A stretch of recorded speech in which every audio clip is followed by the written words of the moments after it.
Aparna madam, ಈಗ cancer ಅಥವಾ ಇತರೆ ಗುಣಪಡಿಸಲಾಗದಂಥ ಕಾಯಿಲೆಗಳಿಗೆ ನಮ್ಮ ಸರ್ಕಾರ ಇತ್ತೀಚೆಗೆ ದಯಾಮರಣವನ್ನು ನೀಡಬಹುದು ಅನ್ನೋ ಒಂದು ಹೊಸ ಕಾನೂನನ್ನು ತಂದಿದೆ. ಇದ್ರ ಬಗ್ಗೆ ನಿಮ್ಮ ಅಭಿಪ್ರಾಯ ತಿಳಿಸಿ. ಈ ದಯಾಮರಣ ಏನಂದರೆ, ಒಂದು ಸ್ಟೇಟಲ್ಲಿ ಜಡ್ಜು ಅದಕ್ಕೆ ಹ್ಞೂ ಅಂತ ಹೇಳಿದ್ದಾರೆ. ಬಟ್ ಇದು ಯೂನಿವರ್ಸಲ್ ಆಗಿ, ಅಂದರೆ ಎಲ್ಲ ಸ್ಟೇಟ್ಸು ಇದಕ್ಕೆ ಒಪ್ಪಿಗೆ ಕೊಡುತ್ತಾ ಅಂತ ಒಂದು ಪ್ರಶ್ನೆ. ಮತ್ತು ಇನ್ನೊಂದು ನನ್ನ ಪ್ರಶ್ನೆ ಇದಕ್ಕೇನೆಂದರೆ, ನಿಜವಾಗ್ಲೂ ಅವ್ರಿಗೆ ದಯಾಮರಣ ಕೊಡಬೇಕಾ ಅಂತ ಇನ್ನೊಂದು ಪ್ರಶ್ನೆ. ಅಂದರೆ ಕ್ಯಾನ್ಸರಲ್ಲಿ ಎಸ್ಪೆಷಲಿ ತುಂಬ ಸಿವಿಯರ್ ಪೇಯ್ನ್ ಇರುತ್ತೆ.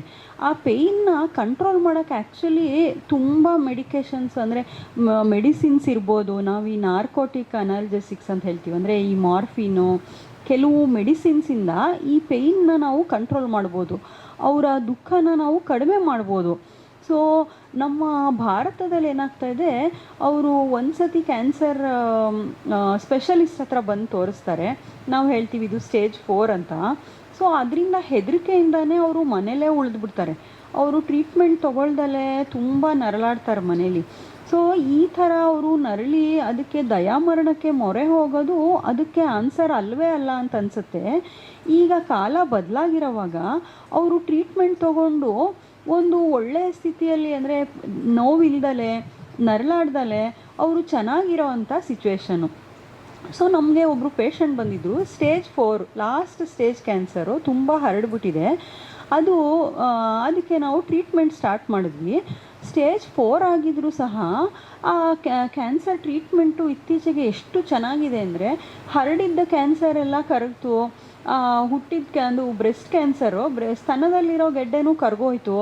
ಆಮೇಲೆ ನಾವು ಅದಕ್ಕೆ ಆಪ್ರೇಷನ್ ಮಾಡಿ ಅದು ಆಪ್ರೇಷನ್ನು ಆಯಿತು. ಟ್ರೀಟ್ಮೆಂಟ್ ಎಲ್ಲ ತೊಗೊಂಡು ತುಂಬ ಚೆನ್ನಾಗಿ ಗುಣ ಆಗಿದ್ದಾರೆ. ಟೀಚರ್ ಅವರು, ನೀವು ಅವರು ಸ್ಕೂಲಲ್ಲಿ ನೋಡಿದ್ರೆ ಇವ್ರು ಪೇಷಂಟ್ ಇರ್ಬೋದು ಅಂತ ನೀವು ಹೇಳೋಕ್ಕೆ ಆಗಲ್ಲ. ಸೊ ಈ ಸೈನ್ಸ್ ಮತ್ತು ಟೆಕ್ನಾಲಜಿ ಇಷ್ಟೊಂದೆಲ್ಲ ಇಂಪ್ರೂವ್ ಆಗ್ತಾ ಇರೋವಾಗ ನಾವು ಈ ದಯಾಮರಣದ ಬಗ್ಗೆ ಖಂಡಿತ ಯೋಚನೆ ಮಾಡಬಾರ್ದು. ಅವರು ಯಾವುದೇ ಪೇಷಂಟ್ ಆಗಲಿ, ನಿಮ್ಗೆ ಯಾವುದೇ ಸ್ಟೇಜ್ ಆಗಲಿ, ನೀವು ಅದಕ್ಕೆ ನಾವು ಹೋರಾಡಬೇಕು, ನಾವು ಫೈಟ್ ಮಾಡ್ತೀವಿ ಅಂತ ಖಂಡಿತ ಯೋಚನೆ ಮಾಡಬೇಕು. ಈ ಜೀವ ಹೇಗೆ ಅಂದರೆ, ಈಗ ತಾಯಂದ್ರಿಗೆ ಎಲ್ಲರಿಗೂ ಗೊತ್ತಿರುತ್ತೆ.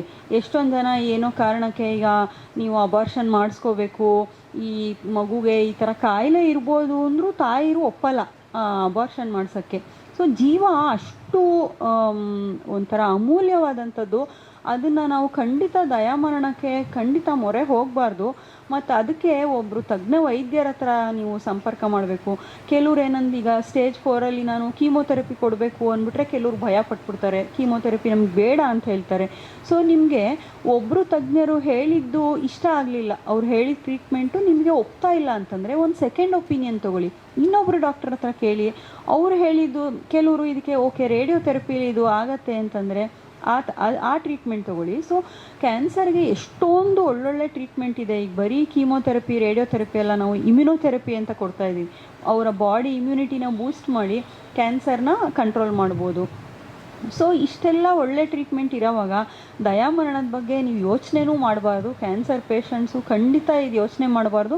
ಅವರಲ್ಲಿ ಒಂದು ಪಾಸಿಟಿವಿಟಿ, ಒಂದು ಆಶಾವಾದ ಇರಬೇಕು. ಈವನ್ ಸ್ಟೇಜ್ 4 ಆದರೂ ಅದನ್ನ ಫೈಟ್ ಮಾಡಿ ತುಂಬ ಚೆನ್ನಾಗಿರೋವಂಥ ನಿದರ್ಶನಗಳು ತುಂಬ ಇದೆ. ಸೊ ನಮ್ಮ ಕ್ಯಾನ್ಸರ್ ಪೇಷಂಟ್ಸ್ಗಂತೂ ಈ ದಯಾಮರಣ ಖಂಡಿತ ಅಲ್ಲ. ಯಾವುದೇ ಪೇಷಂಟ್ ಇರ್ಬೋದು, ಪಾಸಿಟಿವ್ ಥಿಂಕಿಂಗನ್ನು ಬೆಳೆಸ್ಕೊಳ್ಳೋದ್ರ ಮೂಲಕ ನಾನು ಕ್ಯಾನ್ಸರ್ನ ಮೆಟ್ಟಬಲ್ಲೆ ಅಥವಾ ಅದನ್ನು ಎದುರಿಸಬಲ್ಲೆ ಅನ್ನೋ ಒಂದು ಮನಸ್ಸನ್ನು ಗಟ್ಟಿ ಸ್ಥಿತಿಗೆ ಬರೋದ್ರ ಮೂಲಕ ಇದನ್ನು ಫೇಸ್ ಮಾಡ್ಬೋದು ಅಂತ ನೀವು ಹೇಳ್ತಾ ಇದ್ದೀರಾ. ಖಂಡಿತ ಇದೊಂದು ಆಶಾಭಾವನೆ ಇರುವಂಥ ಸಂಕೇತ.